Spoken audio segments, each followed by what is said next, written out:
विद्यार्थियों, आज बात करते हैं हम दो चरों वाली एक इसकी एक इक्वेशन की। ठीक, रैखिक समीकरण जिसे कहते हैं।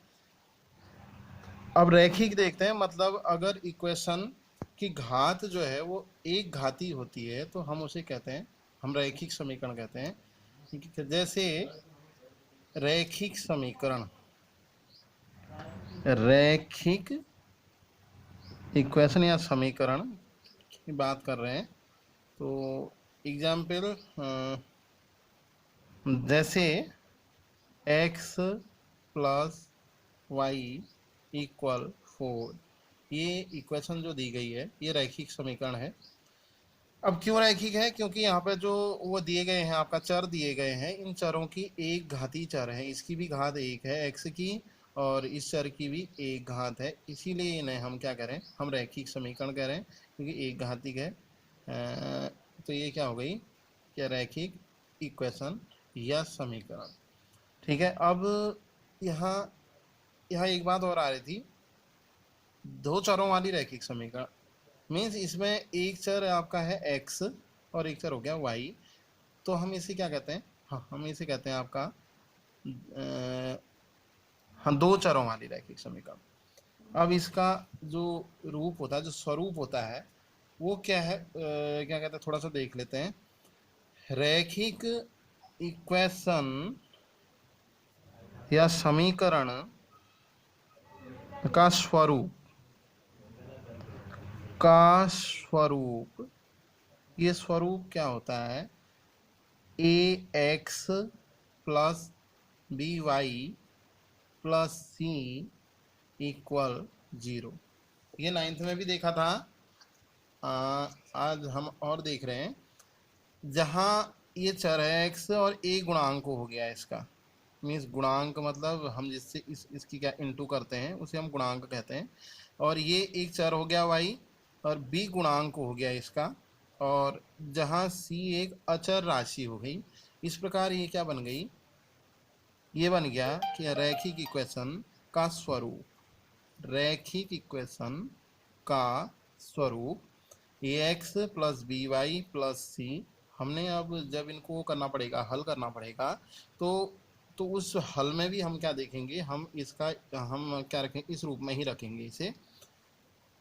तो अब बात करते हैं हम किसकी, क्या कहते हैं, अब युग्म की बात करते हैं इसके, रैखिक इक्वेशनों के आपके युग्म, रैखिक इक्वेशन युग्म लिख दे रहे हैं, रैखिक इक्वेशन या समीकरण का युग्म।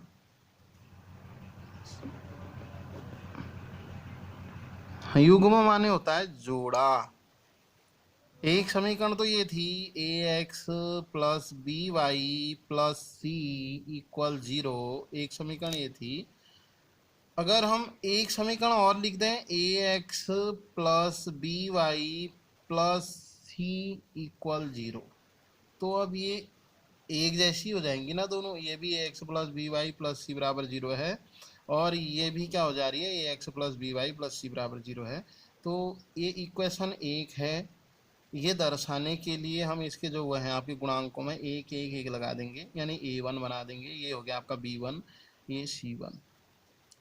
और जो दूसरी वाली जो है इक्वेशन, इसको हम दर्शाने के लिए कि ये इक्वेशन 2 है, यहाँ पे a2 लगा देंगे, b2 और c2 हो गया। अब इस प्रकार से ये क्या हो गया, एक जोड़ा निरूपित कर रहा है। ये एक समीकरण ये हो गई और ये दूसरी ये हो गई, तो ये हो गया एक जोड़ा। तो इसे हम कहते हैं रैखिक इक्वेशन का युग्म, हम इसे कहते हैं, एक समीकरण एक और समीकरण दो। अब इस युग्म से हमें क्या करना है, तो इस विषय में थोड़ा सा और क्या कहते हैं, हम यहाँ देखते हैं, जानते हैं हम क्या निकालते हैं। जहाँ पर दो इक्वेशनें दी होती हैं हमें, एक समीकरण एक और दो दी है, तो इसका हम हल निकालते हैं। ठीक है, रैखिक समीकरणों के हल। एक ही समीकरण का नहीं होगा हल, क्योंकि एक समीकरण के तो आपके अपरिमित हल हो जाएंगे। रैखिक इक्वेशन, अब युग्म के हल, बात करते हैं इसके हलों की। तो इसके हल के लिए तीन प्रकार की हमारे पास होती हैं स्थितियाँ। स्थितियों के लिए हम इन जो इक्वेशनें दी हैं कि गुणांकों की हम करते हैं, हम तुलना करते हैं। इक्वेशन नंबर 1 के गुणांक और इक्वेशन नंबर 2 के गुणांक, इनके गुणांकों की हम कर रहे हैं तुलना a1 बट्टे a2, और एक गुणांक और है आपका b1 बट्टे b2।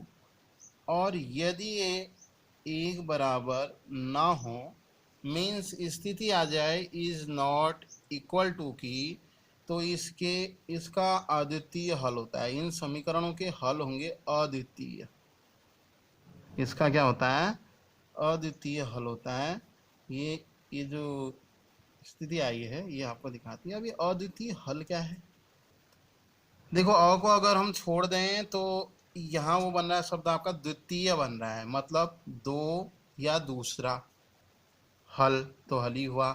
अद्वितीय अ लगने से क्या हो जाता है, उसका आपका उल्टा हो जाता है। तो अद्वितीय मतलब जिसके दो हल ना हो, या दूसरा हल जिसमें ना हो, तो उसे हम क्या कहते हैं? अद्वितीय हल कहते हैं। या उसे हम इस प्रकार से और कह सकते हैं कि इसमें केवल एक ही हल होता है। तो एक हल होने की स्थिति में हम इसे कहते हैं अद्वितीय हल होना। अब ये कब होता है? जब इस मतलब दी गई जो है आपका जो कंडीशन है वो आपकी इस प्रकार की होगी, a1 बट्टे a2 is not equal to आपका b1 बट्टे b2। ये तो एक प्रकार का हल हो गया। अब और हल कितने हो सकते हैं? जैसा कि मैंने कहा था अभी कि इसकी तीन कंडीशनें होती हैं। ठीक है, अब दूसरी हम क्या देख रहे हैं? हम कंडीशन को देख रहे हैं। अब हमने क्या कहते हैं, और कोई वो इक्वेशनें दी हैं और तुलना करी। a1 बट्टे a2 इक्वल टू आपका क्या आ रहा है? b1 बट्टे b2 है। मीन्स इस इक्वेशन के भी a1 वाले गुणांक और b1 वाले जो गुणांक हैं, मतलब a और b वाले गुणांक, वो एक बराबर हैं। अब ये अगर एक बराबर होते हैं तो तब हम किस गुणांक को देखते हैं? सी वाले गुणांक को देखते हैं, यानी कि c1 बाई c2 को देखते हैं। ये देखा हमने c1 बाई c2 को। और यदि ये भी बराबर आ रहा है, यानी कि a1 by a2 equal to आपका b1 by b2 equal to आपका c1 बाई c2, स्थिति ये आ रही है, तो इसके अपरिमित हल होंगे।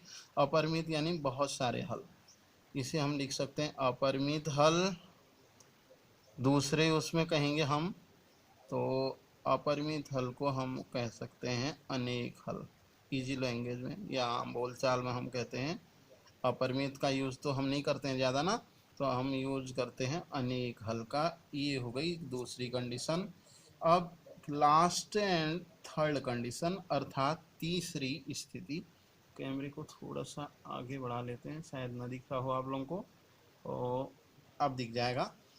तीसरी क्या है आपका? ये कंडीशन है a1 बाई a2, यानी कि a1 बट्टे a2 इक्वल टू, ये आ गया आपका, ये आ गया b1 बट्टे b2। मतलब ये दो गुणांक तो एक समान आ गए।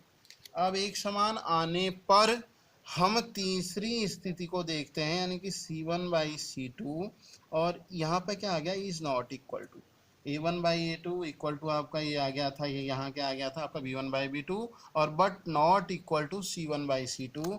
अगर स्थिति ऐसी आ जाए तो मतलब इन इक्वेशनों का कोई हल नहीं होगा। मीन्स कोई हल ना होने की स्थिति ये हो गई, कोई हल नहीं है। इसमें आप कह सकते हैं इसका कोई हल नहीं है। तो इस प्रकार से हम करते हैं। अगर हमें इक्वेशनों के वो दिए हों, आपका क्या क्या जोड़े दिए हों, मीन्स युग्म दिए हों, एक इक्वेशन दो इक्वेशन दिए है, तो इसका हमने हल निकालना है। तो केवल हम किनको देख करके इनके इन गुणांकों से ही हम ये देख सकते हैं कि इक्वेशनों का हल होगा या नहीं होगा। और होगा तो एक हल होगा, या खूब सारे हल होंगे, या फिर कोई हल नहीं होगा। इस प्रकार से हम जानते हैं रैखिक इक्वेशनों के हल के विषय में।